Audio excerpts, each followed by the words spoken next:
Le Congo ne tombera jamais, car la victoire du Congo dépend de l'Éternel, Dieu des armées, et à ses prophètes qui craignent l'Éternel, comme l'évangéliste et bishop John Israël Makiese, descendant de Fumu Kimbangu, Jean-Baptiste et 3e millénaire. Voici le temps de l'éveil prophétique. Lèvons-nous donc comme un seul homme, peuple congolais. Défendons notre patrie, car le Congo ne tombera jamais. Vouloir c'est pouvoir, c'est maintenant ou jamais, c'est maintenant ou jamais, maintenant ou jamais. Yahweh, sunga peuple congolais, bitumbo tozobunda, Ezaya nzotote, Ezaya molimo. Archevêque Koutounou Fernando, Yahweh, sunga bishopé, John Makiese, bitumbo azobunda, Ezaya nzotote, Ezaya molimo. Pasteur Placide Jésus. Mokpadiko Congolais Téléma Bipaï Bissosa Isaac Mabaka l'étoile d'Afrique. Tenons-nous la main dans la main Congolais. Bonamboka na yo bunda Loba non Congo iko kabonati tambola ndeni Fatia koleka. Ah bon? Caméra zobima. Ah bon? Fatia zoleka. Ah bon? Et puis voilà. Père mo ba à l'opposition autre à 300 km bon.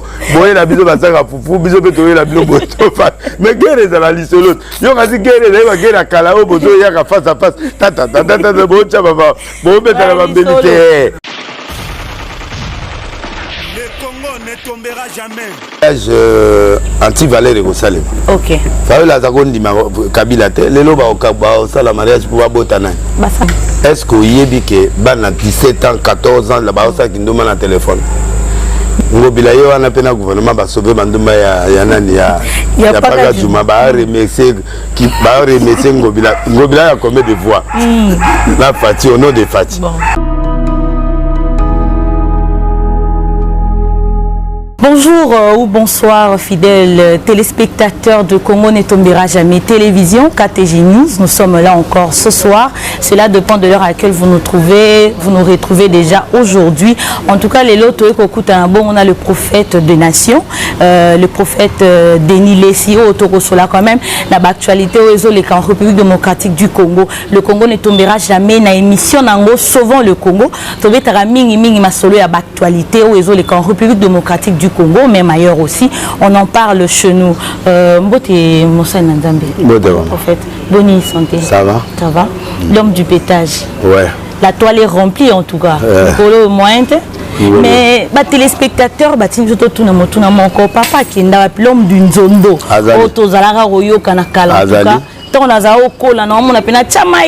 TV, Simba Boy, les lots comme Nazali non nateaka bato bazolanda te eza bato balingi pétage mais bato baolanda mateya nanga chaque dimanche eza plein na YouTube nanga eza plein na page Facebook nanga toutes les bonnes prédications sont là donc bato bazolanda prédication à dimanche on est aujourd'hui 150 000 vues ça dit que bazolanda na YouTube bazolanda. Prophète Bilo, on est où tu vas puis pétage, tout ça. Non, on est à style nanga naza toujours mutabakri. Tu as toujours nanga c'est bon zambera na style wana. Mais oui. Bon les maïs zayi wapi. Ça t'a quoi? Amu nzondo bilo wana zayi wapi. En plein matin ngana mutabakri, naza mutabilo wana parce que ngana na style nanga évangile. Style nanga ya littérature mais ni yango batu balanda na stade balanda partout. La différence maintenant est que YouTube qui était différent de la télévision normale. Il y avait quelques chaînes seulement. Donc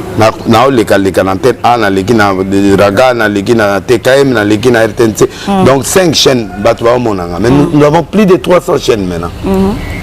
Même autant milliardaire, on va faire passer le message. Donc YouTube ezali atana nzela mutanango, atana bureau, atana ndako. Partout il peut regarder. Les gars nao ou la ninga. La différence c'est que maintenant je suis dans le Facebook. Et puis nous ne faisons pas de directs. Tous en a faux direct. Yo journaliste. Voilà. Donc moi à Sakola et ça. Voilà. Prophétie n'a pas ça ce que ça prophétie à chiffres. Ah bon? Ouais. Donc, la prophétie à chiffres. Oui, c'est-à-dire, na date de naissance, na année de naissance, et koki ponanga. Comment on peut appeler ça? La spiritualité? Non, la chiffrologie. La chiffrologie. Oui, parce que Nzamba tambola na ba chiffre. Abraham marche à 3 jours. Jonas, ça fait 3 jours dans les ventes de poisson. Donc, vraiment dans la Bible. La Bible, c'est la Bible. Si tu as décor à arche de Noé, il y a 5, 3, 1. Donc, il y a un chiffre. Un chiffre impère les Arianzam. Bon, prophète Nathan, tu as un écran prophétique et Zandé ni pour l'ambor la bisou. Fatia Golegat. Ah bon? Caméra Zobima. Ah bon? Fatia Zoleka. Ah bon? Et puis, voilà. Kimia et Zali. Mais la lobiste, tu n'as pas de négocier avec calcul. Fatia a deux mandats. Caméra Zobima. Voilà, tu as bien besoin de Fatia face à 2 mandats. Oui, éviter parce que l'adversaire Bazali. Il faut le sous-estimer. Ma grande adversaire Bazali. Oui, quand sous-estimer que tu n'as pas mis. Maison SLM Informatique met à votre disposition toutes sortes d'ordinateurs, en gros et en détail, à un prix abordable. Bonjour messieurs, dames, bienvenue dans la société SLM Informatique. Nous avons plus de 150 PC par jour qui arrivent dans la société. Donc si vous avez besoin d'un ordinateur portable, n'hésitez surtout pas à rentrer en contact avec nous. Et en termes de rapport qualité-prix, nous détenons les prix les plus attractifs de l'île de France. Merci à vous, que Dieu vous bénisse. Adresse 62 rue Verbois, Paris 3e métro ligne, 4 Arreux, Transbousse, Saint-Denis. Numéro de contact sur plus 33 76 3800 100 Maison SLM Informatique, les paradis des ordinateurs. Maison SLM Informatique, c'est la différence et la qualité. Que Dieu vous bénisse. Examen à budget. Bon, budget. En exercice 2023. 10 milliards. Ils ont un budget au Bavotara, c'est congolais. Non, mais dans les 7 points béton, on a expliqué. Tu as les 7 points béton. Oui, il faut que ça puisse les 7 points béton. Parce que les téléspectateurs, ils appellent les 7 points béton. Nous avons une enquête prophétique. On se rend compte que pourquoi on a soutenu Félix. Parce que papa a vu quelque chose. Maman, au côté de Nanda, on a quand même moi Moubali. Banda Kala. Avant Kabila, il y a Moubali. Bakuti biso l'évangile. Toté na ba stade, bango ba pia biso mbongo stade té, toté na ba laissé, toté na ba poto partout. Tozaka mbongo na bango té. Mais moi moké o bango bazo pesa biso, eza nécessaire net fati na le na pas na été, mais je l'aime. Je le soutiens. Nazo soutenir pour na mbongo té. Ça non ka bolingo non. Non, Nzambe parce que ngobila bisinga leader na biso. Mais papa soutenait qui peut Kabila. Nani? Papa. Papa nani? Prophète.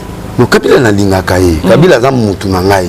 C'est-à-dire qu'on séparé na linga Kabila te pour na pouvoir te. Caractère na ye ba aide à ça les langa et ça la amitié na ngana ye na zo remercier tiliwa. Mais cela n'est exclure te que linga pe Fati. Non, na linga Fati. OK. Fati je le soutiens. OK. Na minute où je le soutiens, je crois à sa vision. On doit accompagner vision. On doit accompagner pour cette raison. Ngobila ibisa yango leader na biso ya Maindombe na boya ki yango me na suka na ndimi abiyo lokwa biso to linga président république yo pe fo na ba biloko no nyoso il faut bolinga yango na lingi fa de lisusu communauté double onction. Ah bon? Et puis Jean-Marie Lukulasi a leader à Basakata biso pe to ndimi lokola bienvenue à ça ya yo yango ndimi on a une limite na bo ba hein? Bamisusu kasi. Barune. Bamisusu. Bapona batumi baleta. Ngande na bo na sali choix pona ne oyo na voter Félix. Na l'église na ngana confession na ba massa na ngana ba famille derrière Félix. Fati. Pour ça bidé a bien il faut réaliser yango. Ana mambe belé ko sala nanu enyo se simbité. Nyo se simbité mais déjà kokende déjà quand même moi bien té. Déjà bien. Déjà bien. Non explique. Donc premier point, sur le plan diplomatique, RDC est là qui pays à zone rouge. Pour la Covid-19. Non. Pendant voyager non, depuis Mobutu. Ok. L'investisseur va y sauter. Pourquoi? Parce que toi, dans la zone rouge, guerre, marche, journée morte, un homme d'affaires ne peut pas accepter journée qu'il était, il va faire des pertes. Ba marche ba zo buka biloko batu to sala biloko nini ba kasaka ba magasin ba société pillage salemi deux fois climat wana batu ba koyi ba homme d'affaires ba koyi ba confiance sur na Congo te pas que soit yé affaire né au ça 6 mois et koyi fatia bando tamola tamola ti na ba payo ya ko kotate po yé ça bango te mboka ya bien boyanga na zana ba yé ba moni kimia malgré moi ba makambo na Kivu banani mais makambo zana non mais civité c'est là maman en 5 ans en 3 ans même à toi génie oh longola mboka na touté même terre au sala 2 mandats à kolongola mboka na touté mais à faire rêver biso faire opesa biso espoir mais bato l'autre côté bon lingo accepter eloko wana te il y a za une opposition il y a moi mon réalité tango il y a une opposition Kabila ina pouvoir il y a moi à côté à mon réalité ba wana pe monoko na ba okota pe ba mona pe ba réalité parce que ba Macron mangamba loba na ba ça c'est différent ba oyo ba loba ba ya pe ba meme lo kasikati vous comprenez ba Sarkozy maloba politicien de maloba mais Fatih un peu différent pour la vierge politique et puis moi malobazo le bezo koksam. Et ma promesse est un peu trop. Todos et la Mbokanyo c'est seulement la que la lumière soit et là la peu lumière fi. Fi veut dire c'est ma parole. Et là on faut planifier après et réaliser. L'argent c'est d'abord la planification, c'est d'abord la création des idées et c'est les idées deviendront réelles. Alors promesse il faut aller belé pour permettre Marambo Salema. Sur le plan diplomatique, tout ça dans la zone rouge, personne ne pouvait venir faire des affaires aujourd'hui à Troazoya. C'est déjà un point. Deuxième, sur le plan mobilisation des budgets au Yotoloba, j'ai confiance au Premier ministre parce que pour la première fois, depuis 1960 jusqu'à aujourd'hui, le Congo atteint le sommet du budget choisi. C'est-à-dire, budget est projection en bon alors, mais on n'a pas encore l'argent. Mais maintenant, pour la première fois, le combinat Fatih Basali, mon budget coquille. Avant échéance. Donc, netto le budget c'est coquille. Ah bon? Oui. Budget c'est coquille. Oui, journaliste, salaire et coquille. Si vous avez un bazo salaire en 2023, on a un budget projeté, on a salaire. Le col a réussi pour la première fois depuis 60. Que budget coquille avant échéance. C'est au Congo. Grâce il y a une patrouille à Mbongo. Oyo, IGF va au sale. IGF est là qui bandakala. Mais le président parti, non, parce que c'est le président de la République qui doit donner le ton. À juillet, à mener la présidence, au ministère de la Finance. Après ses pouvoirs, allez, il va me chercher l'argent. Arrête-moi tous ceux qui ont des voleurs et tout ça. Soda Gozala, mais Soda quand il est motivé, il devient fort. Président Kendati Navestier, président qui a lobé Libato, n'a pas mené ma médaille. Il peine de Boukani 2-0. Et ils ont bon mot, même passé dans bout, sur la nanda on a au bout. Qu'avant la bande papa moi 10 000 euros faut attendre transport. Nazu a 10 000 la poche. Yo vous avez profession bando botama monate. Et mais Koko qui ça mais ça raté en maman. Fonction PC en motivation. Donc na koko tana bisiko me kota raté pour na zobiloko pour na yo. Pour na yebi ke kolia na ngeza rassuré. Mais na yeboye o baninga batondolo papa moi logo meka na ba pilipili na bite o ndako yeso ke la mabe. Et bon ba on kolo. Na wana prophète. So azaka na wana. L'esprit rend témoignage. L'esprit rend témoignage. Quelqu'un peut donner $2 mais il le donne avec cœur. Ça se sent. OK. Oui, oui, je comprends. Voilà. Donc, budget Koki. Félicitations. Il y a un autre billet que nous allons soutenir. Bango. Deuxième élément, pardon, troisième élément, sur le plan monde d'affaires. Banda Congo et Panda accompagnent jamais l'homme d'affaires. OK. Là, so y a 2 millions d'euros. Copirec a opéré sur le conseil pour Okoyati. Faut avoir 2 millions. Non, c'est une façon. 100 000, 2 000 $. On peut se conseiller pour investir. Et puis le gouvernement, ils ont accompagné. et manquement sur les alliés va accompagner sur le plan structurel, sur le plan sécuritaire, sur le bas accompagner banda qu'on ne va bloquer nécessairement mais qu'est-ce qui manque de gérer non social na biso na no avant maman attends on peut pas avoir un bon social s'il n'y a pas mobilisation d'argent. Si le pays n'est pas fréquentable. En fait, différence, il y a les Félix et les autres. Donc, ma plan c'est en 2023 ou bien bandit déjà. Mais nous avons le bas, c'est coquille. Ok. Les attaques qui ont été solotés. Nous avons le bas, ils à Congo. Mais il faut planifier. Il n'y a pas de bateau magique pour que tu l'aies. Il faut investir pour moquer les mains. Voilà. Il faut plan à faire, investisseurs à la sécuriser. Quand les agents ont un bon alors, projet honnête Ngobila, le meilleur gouverneur à Sali Awa, il y a un train, 300 km à train, il y a un Congo mobile. Mais il y a un projet à 10 ans. Il va dire mais Kimbuta n'a pas eu l'argent parce que le gouvernement n'a pas donné l'assurance à certaines na minute où il train déjà 300 km au sein de la ville.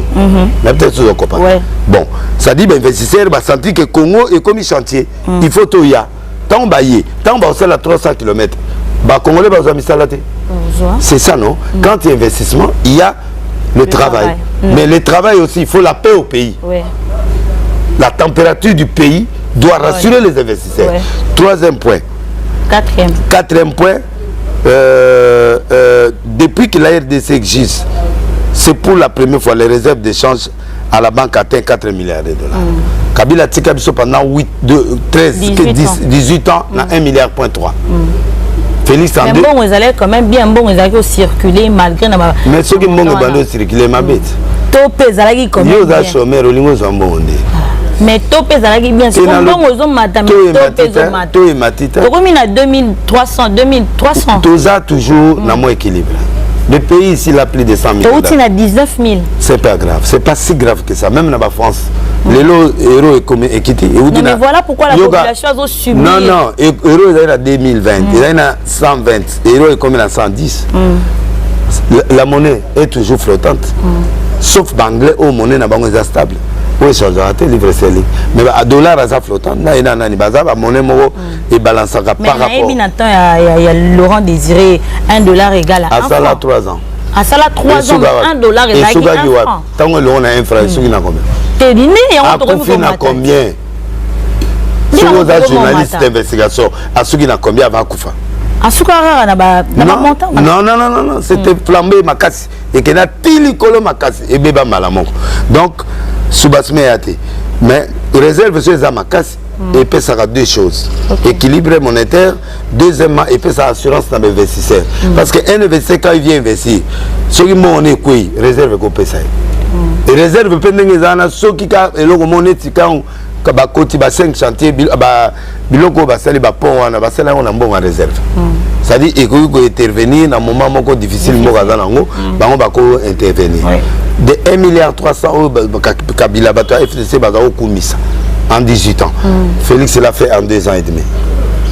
Bama tozala féliciter. Non, tozala. Quand même à féliciter. Yango moni na tie bango 7 points. Béton. Ok. Nalinga Kabila te nalinga kai. Est-ce que nalinga gouvernement ya Kabila te nalinga ka pe yango. Mais moninga so asbeti mbonda binape. Donc de 1,3 milliard en 2 ans et demi, il est à 4 milliards à féliciter. Et alors Aliboso, tout 5, la justice aujourd'hui fait peur à tout le monde. Les lois ta police et bengio. Faut qu'on t'a le sam. On est d'accord. Eh mais Boutouana, le sam Nzambe, la menace ligne, au benga. Ça dit même ngata ba benga na parquet, na banga gipe. Pour oyebi kisoko ko keneto ozonga. Ça dit quelque part on sentit que nalingi na tia ba biloko nini oya ba tia na mutu ba plaque na bengi camarade moi directeur na DG na bi papa moi loko ezali awa okobimisa plaque lelo na tongo kaka sikona ya to telema après 3 heures pesinga plaque abiko lukilanga makambo te na yebi ndolo te na yebi makala te tikanga papa na vivre kende na douane banda kuna kende na 7e rue ba yela biso papier ha Na bien comme boy na pas na matina 1000. Ordre. Na 1000 habité na OK boloko na 1000 wana. Bon bien na beaucoup là-bas na nga. Na voie normale. Ça dit quelque part parce que banga. Voilà. C'est le début d'une justice, d'une police que les gens commencent à respecter. C'est déjà un grand pas. Psychologiquement, c'est un grand pas. Au moins kalato ebi ko kena obu et moi 1000 langa na poche na biki na obima. Obimi si ba tutu na kati mon kontinga na aussi sabulon na moi loko yango tikanga na zongo. Mais les loyo ils a passé. Voilà. Yo mon année va peiner la salle 2 jours na cacho. Donc ça dit pour dire que même américain ba ya. Ba ya suka bima mais ba américain ba ya ambassade ya mais justice c'est l'endapé. Ouais. Moi makambo ezala moi enquête il faut étamola. Donc quelque part ça fait partie des partis béton. Et puis la corruption est combattue. Les lots même ministres à Zoban, Kolia ya Mouté Tinguba, mais Kolia ou Isaac en désordre. Ouais. Il y a un moment où ils circulent.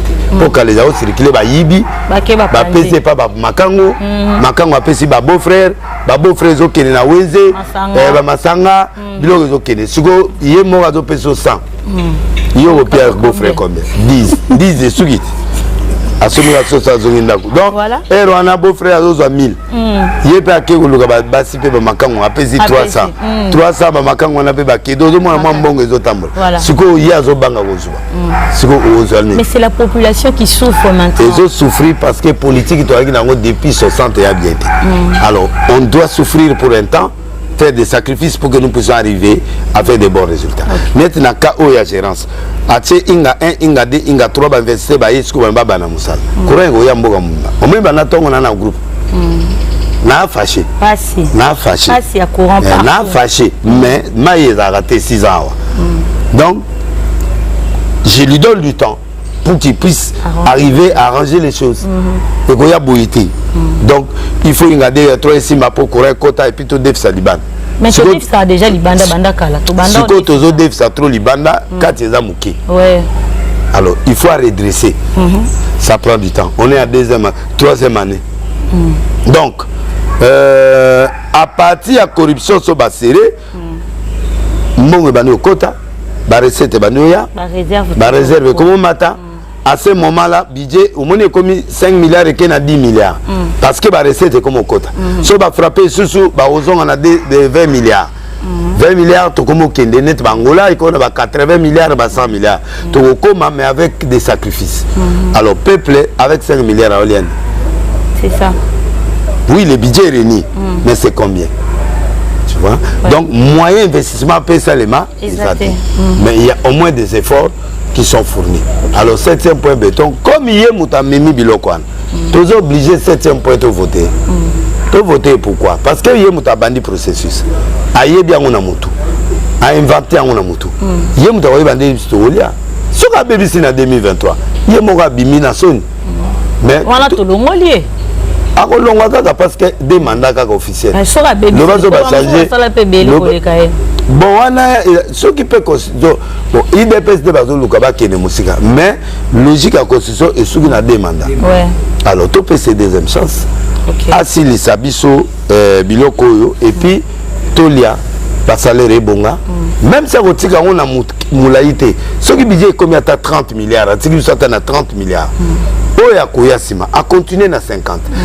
C'est comme ça la continuité du pouvoir. Moi, je donne la chance à Félix à cause de ces 6 points que j'ai ajouté le 7e point pour qu'on le vote. Voilà.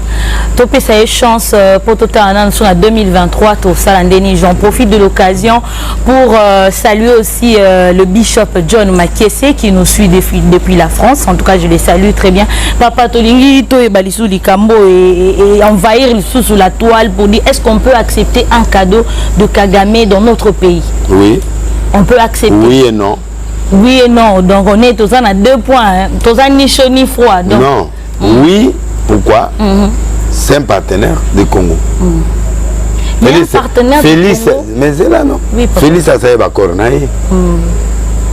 Sur la Monica Sala. Donc, quand même, il y a 300 mais on a évité.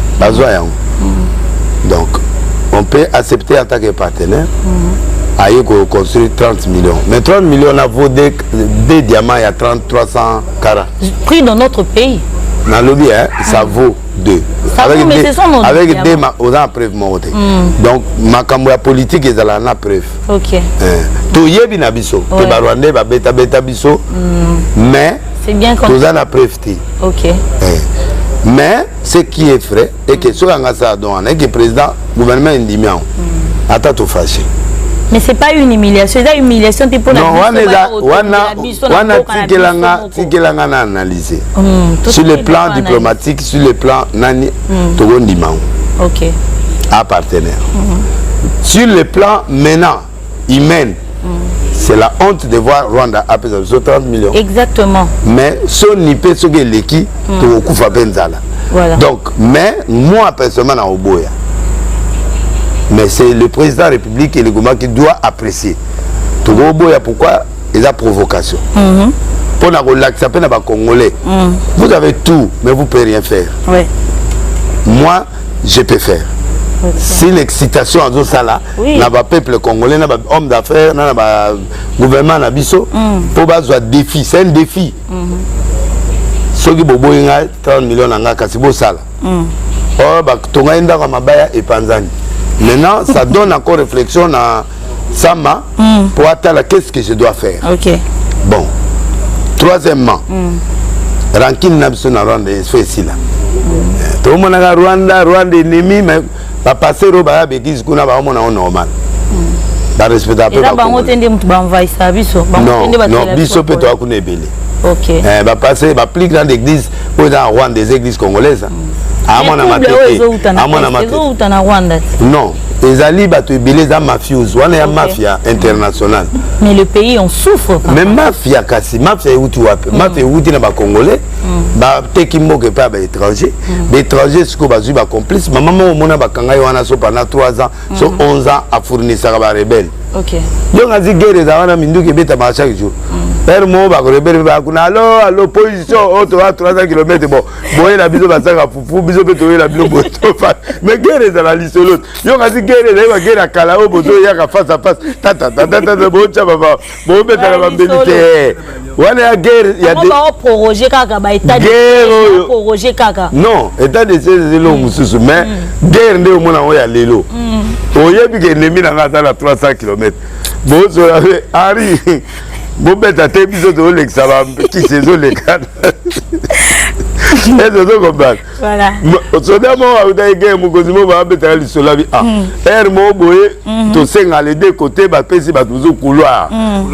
Couloir humanitaire il faut les kana so ba solo la te ya mabe ba solo la kat na benemi. Po ba tika couloir humanitaire les les kana. Bo za guerre za ennemi paru cité guerre za ki bo solo la. Momo ni er mo so il c'est le fait si bo bandi bituma. Bituma classique o to na ngo. O me kuna koma guerilla. Po batimola ka ba diamant batimola ka ba biloko wana mutu wana na ba konzi wana na bato ebele extérieur ele kana wapi ba vieux ezokita wana ele kana ba Rwanda ele ka pena ba Uganda na ba petit ba pays frontalier. Donc pour dire que Félix Foissa a toujours la peine à bato wana ba demiak ba services spéciaux ba ner il faut ba doter ba on a ba mbongo ebele pour ba démanteler réseau tout justement il y a la mafioso. On doit mettre les paquets dans les services spéciaux, dans les ANR, dans les DEMIAP, dans les services où il y a biso intelligence. Pour que décider pas service, il y a sécurité, c'est un bon ébélé. Il y a la moitié à budget. Parce que pour déceler, il faut enquête. Enquête, il faut temps. Temps, il faut des moyens. Tant au moins exact. Moins batoana intelligence la bango ça là exact. C'est ça le problème que pour guerre on est à mindu quitter. Guerre on est fait intelligence. Donc on a américain ba tia ba CIA, ba FBI, ba bloquer beleza dans la terrain pour pas qu'on décider plan de guerre. C'est comme ça. Donc yango ce que tobeta dans le pays solo ya opposition o ezo sangana. La muka ezo sangana. Elo mo ba sangana. Na yebisa bino écran prophétique. Contre Fachi. Na yebisa bino écran prophétique que bah mariage l'opposition mariage anti-Valère Gosalem. OK. Ça la zagondi Kabila te lelo ba ça la mariage pour botana. Ba sanganit. Ba botana. Pour combattre ndi Fachi. Fachi azali mbali azaye moko. Bango azalaki na mutu ya seni awa panai nane. Basali eloko te lelo nde ba lamuki. Balamuki melo zate na nzela. Donc tu as fait marche des 13. Mobilano c'est bango vola. Monte panzi. quand même. Quand même, c'est-à-dire que parce que Ngobilano ici, on vous la poise lima. Ah bon? Ah oui, Ngobilano c'est lima. Mais à ça, il y a lobby aux amboula. Pemou les bêtes. Ba poli, ba kokate. Parapluie ezate. Ba polité, ba marché de luxe. Il y a un salaire inégazana au tambour la musique. Mais à votre côté, gouvernement ou d'incompétent, c'est normal, bazab opposant. Bazab opposant. Abi bazab médiocre. Problème ezate bazab opposant. C'est normal. Le rôle là-bas, voilà. Il faut pas douter dans le gouvernement actuel, pour pas payer ça va me pendre. Oui, et aussi doivent travailler, c'est ça l'opposition. Mais l'opposition, les gens, c'est pas feliz, c'est les camarades n'est pas dans l'opposition interne est trop dangereuse que l'opposition extérieure. C'est ça. Voilà. Eux-mêmes entre eux, se combattre déjà. Voilà, donc c'est ça. Donc voilà, c'est ce qu'on a mariage contre nature, ok, d'accord. Tozo les Kalissous na question et traîner un peu trop sur la toile sur les musiques congolaises. Oyo que moutaro embanzembo na ye sur altangi komba mboka et comme outrage au chef de l'État. Sur altangi komba mboka et comme bakanga bazong ça peut pourtant dans notre pays tous les musiciens oyo bazo emba ban sanité devant les enfants on peut même pas suivre ce genre de musique devant les parents. Oh ok, ils ont atteindre même éducation ya bana. Wana ba télé. Ozo ça l'allusion na nzemoni. Banzembo c'est belé. Non, allusion ni na nzembo yezo. Ouais, sanité mais censure à valider. Non mais sanité net. Oh, net bazo yemba basi, bazo yemba bandenge banzembo, banzembo ebeta na mboka na maman. Bana nubo, ça sima babilo banzembo mo bon tolanda ngo à la télé, on le suit avec les enfants. Les parents c'est difficile de regarder, de suivre même. Bon ça ba ko ba mo na kelo wana ya bien. Ah non mais wana ba konji to mo ça erreur papa. Pesa c'est mandende. Hein? Heureusement on a ba dans ces là qui ça mandende bazo binango est-ce que les Congolais balinga bon? Non mais là on est en train d'étudier l'éducation de nos enfants. Oui papa. Est-ce que vous avez que bana 17 ans, 14 ans là-bas ça qui nous met un téléphone? Mais bana yo benga mikewana. Donc on a ko délivrer mwana moko na mordé 13 ans. Roger Alebi mwana yo vraiment mwana moke long abi nana mwana moke. Batata onga na mema à partir à boulevard. Bakokana yo a moi moke yo ndio za ba 40 ans na mimi papa 80 ans ba 70 moi na 13 ans bana na tiaki monoko polele abiso tiete meto meka yo kana moi na 13 ans bato yo l'éducation du bana ngoyo zo benga bana l'éducation bazo zo na balabala maman ceux qui censure akangi banze mwana te c'est que ba trouver ngo ezali normal mais c'est que notre pays on a un sérieux problème dans ce sens là maintenant on a le pétage de l'accident. Voilà. Si me pétage, c'est quoi? Voilà. Et Zali Batou, bah craqué, tout le monde a craqué. Oh là là. C'est bon, on peut essayer de laisser raison. On peut pas vivre dans un pays où tout le monde a craqué. Mais voilà. Voilà, tout le monde a pété au Congo. Donc, il y a un yo comme ta censure. Ceux qui bafouti on a l'été côté dans l'état. Donc batiki en pombo côté dans l'état. Or faut pas l'éducation ya bana. Bon ça dépend. Batika moins 18, nzembo moins 18. Mais les dans la TV papa prophète aux tu n'es pas obligé de regarder. Oh là là. Bilom sous so moni ngo longo libana. Toi le pays démocratique, toi le pays mongo laïque. Mutako bina pe na mwali ngwenda abini naye. Pour les former la bango. Tata on a otia to ba potopoto eza église na ye. Moko eza na mboka na biso comme na kotoko de fois ensemble la likola banzete. Jour moko leader wana zui molima bamani na sekinge bukani baye na yao. Église na semaza comme na kotoko de fois. Donc ensemble la likola banzete. Molimo zui ya bamani bu kinge bukani. Mafia bazui. Non mafia commis partout na ba prostituée chinoise boyo se retrouver na kin. Mais c'est les offuta. C'est les offuta. Ah bon? Yo gasi ba chinoise on a ba consommation ba kendate. Na ebité. Kindumba banda avant Jésus. Atika yango pe akotika yango pe enlèvement ko katana na jugement dernier. Yesu ma zwanduma mongo bibo o asala disputa ba meli banga sovandumba. ngobila yo wana pena gouvernement ba sauver banduma ya nani ya Paka Juma ba remercier ngobila ya combien de voix la Fati au nom de Fati bon mais ngobila pe musala Kinshasa ba banzeleza ya robeba ngobila phénomène ala phénomène ba banzeleza ya robeba ba banzela otamboleza. Il y a deux sortes de routes. Il y a des routes nationales, il y a des routes il y a province o ya ya zosala. Ah bon? Oh, le monde a tiki wana, ils ont un gouvernement central. Et le gouvernement central avec un budget de 5 milliards, il faut du temps. Ok. Maman, mobile salia, comme on l'a dit, 4 heures. Lumière et côté, bateau kobo, bako suko sale kobo na voiture té. Ba fingi ngobila likole loko wana. Ngobila zo tia biso ba fleur côté anani wana na ba lac côté à stade. Po ba fiancé à Sikabo kende kobo té mais en bisou na kata matiti ozo beta moi libanga na kata mai. Ngobila se biso ba G na 14e rue. Ngobila so tia biso ba train. On a besoin de routes pour les routes se posent à Liboumoté. Non, commencez par réduire des voitures où ils ont fait ça mille en Moka, bah réduire, ça va réduire ce boleli. Ça va lobby sur les Les Congolais doivent avoir déjà comme Ngobila de courager pour au bout de la salité pour reconstruire ça. Mais construit. Oui, et banda, bah ça étude, bata la neni ba otongango pour ça. Bah tout ça déjà. Mais la modèle Zandouane Zalaka ko buka ko bandi les les lotés papa. 2-3 ans. 2-3 ans sûr. Oui. Mais ça les lotés Zandouane et Tongama makasi. Et Tongama. Mais ça ok na maboka mutu mobo. O ba mutu ba bengani wan. Ngobila bengana kwa. Yé mutaza zo mbonga Zando. Lelo mbonga zonga na maboko na biso. Mais il faudrait du temps pour notre Zandouane. Toutes choses demandent du temps. Dieu n'a pas créé le monde en un jour, mais Dieu ensemble. Que la lumière soit. Mais premier jour. Yoga, premier jour. Yoga. Non, on ne peut pas réhabiliter. Zabilom, il faut au bouca pour reconstruire. Ouais, pour la fiabilité. Pour la fiabilité, oui. Maman, il faut la patience. Les fruits de l'esprit sont patience. Nzamba salam ko 7 jours. Nzambe. Il a pris du temps pour admirer la chose qu'il a faite. Donc il faut tout payer ça dans le temps. Ok. Ngobila sali ba gouverneur monsieur Baleka aya asala ka feu rouge na 14e rue ayiko inauguré. Au moins la gouverneur ko inauguré feu rouge. Et normal. Et kufa na open na 14e rue. Feu rouge moko. Gouverneur pa ina banda super champagne atie. Au lieu kabela ba bola ba champagne wala ba mela na ba lango ba lala au lieu de bomber ba yepé ba tie champagne. Tout sonne. Mais au moins quand même Ngobila zo sa musala. A ça ba pont ya ba million. A ça la ba béton pour na banzela. Maman tika mo mbale wana. Yango anokisi ba opposant mvula. Tika anokisa ba mvula. Bon, nous chutons déjà dans notre mission, il y a les autres zo chuter. Na moni mutu ba pesinga 3 3 1 9 7 5.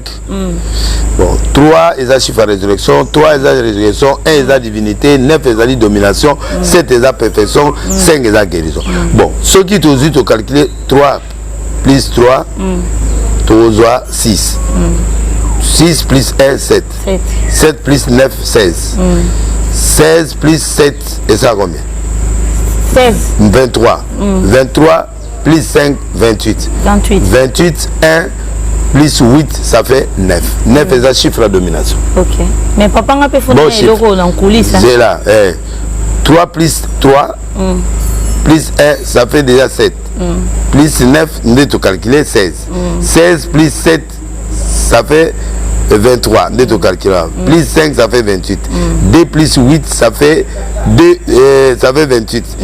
2 plus 8, ça fait 10. Et 10, 1 plus 0, ça fait 1. Et ça chiffre la divinité. Ok. Ça dit Nzambe anayo. Ok. Nzambe anayo, vino moma Nzambe anayo, malgré na katuana bon, net 3 plus 3, chiffre moma bezanate. 3, 3, 1, ça va chiffre Nzambe. 7, 9, ça va chiffre Nzambe. Chiffre Nzambe, ça va chiffre. Impair. 1, 2, 1, 3, 5, 7, 9. Le chiffre pair 2, 4, 6, 8. 8. Ok. Voilà le chiffre Mabé. Ok. Divinité. Donc, ok. Ça, c'est les camps prophétiques alors. Ouais. D'accord, un mot de la fin, prophète. 9, 9. 9 plus 3, ça fait 12. 12 plus 1, ça fait 14. Plus 9, 13. 13 plus 7, 20. Plus 2, 22. 2 plus 2, ça fait 4. Épreuve. Ezali sorti. Non, ils ont sorti à souffrance. Ok. Donc, Mouto a un chiffre 4, ça dit que Vinae, ils ont un kobunda, soga bundi abimi. Il faut être combattant pour abima. Ok. Donc, il faut pour la souka en 1972, 2 ans, ils ont déjà confusion. Ils ont fâché. C'est pourquoi mon PC 4. 4, ils ont 40 ans du désert, 40 ans après Babimi. C'est-à-dire tu es proche de la terre promise, ou comme proche de l'élévation, mais sois fort, soit tape fort, soit persévérant pour arriver au résultat. Chiffrologie en voilà. Ok. Un mot de la fin, prophète. Un mot de la fin, le Congo est en train de rayonner. Le Congo va aller très bien. Donnons positivité à notre pays et Dieu nous bénira. Le reste, c'est Narope Sambote. Oui, L'Arche de Noé, mercredi, vendredi à 16h, prière et Ali. Et puis, on a fait Sambote dans Commanda Bellon. Na agence FBT Fikipo. Kuna a Fongoli Suko na Mboka na Turquie. C'est une bonne agence. Na Turquie, na Bosanite Gisèle Kindela. Maman Denise Nakero. La femme qui transforme les œufs en millions. Trésor Dinda. Dachour. De bonnes choses à vous. Ange Gabriel. Docteur Jeff Dadi, le tête à don de Dieu, Ange Blanc. Nicolas Bedachour et aussi Makassi. Amutunanga. Makassi. Pour ça, bien. Quand les amis tant que nous faisons donc mouton a koufi ya on a zagi inquiet mais à répondre aura naï il y a bien ok na pesimboté na docteur Jeff oyo asala badon ebelé et puis c'est un bon type na ba ministre na pesigi Loano Jean-Pierre Liaou Fifi Kindela na pesi Gauthier Mascotte Mbote Jimmy Boss Bella au King na pesi Patrick Tsegedi Mbote Jean Rock restaurant ya Maman Mariam, prophète Dominique Condé, l'église Liloba, Tete Ndai, na Maman Rachel, na Pied Maombote, maître Tchoura Mbomba l'imbattable, Djongade, Ketchloa, Djongade, ils ont un restaurant qui soutient chaque fin, chaque les 5, va payer un adim. Bana Nzambe, ba Peter, Nyon, Soboke na Olia Kuna. Pour bâtir na papa moi loco. Ketchloa, Maman présidente à Londres, Arthur Nzemene. Mon habillère Judith Matikani depuis l'Allemagne. FBT Paul Fipico. Un grand coucou. Djezola, Moutalombi, Irène Moukabila, Germando Noble Yeti, Omandeke, Henrique, Winnie Barouti. Très sûr d'elle. Valérie Mala, la noblesse, Doskas Moukoko, na Belgique, Justin Panzou, Bota Service, na Pesimbote Kuna ba visa, Biblo retour en face à même link.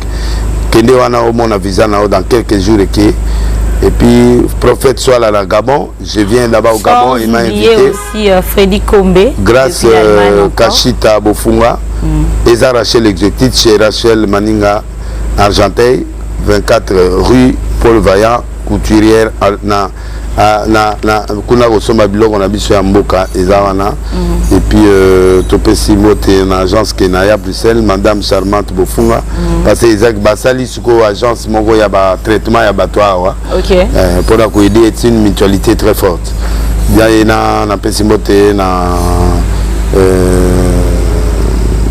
Jafrose Paul Leperc et puis honorable Nelly Bolenge, Sarah Lula,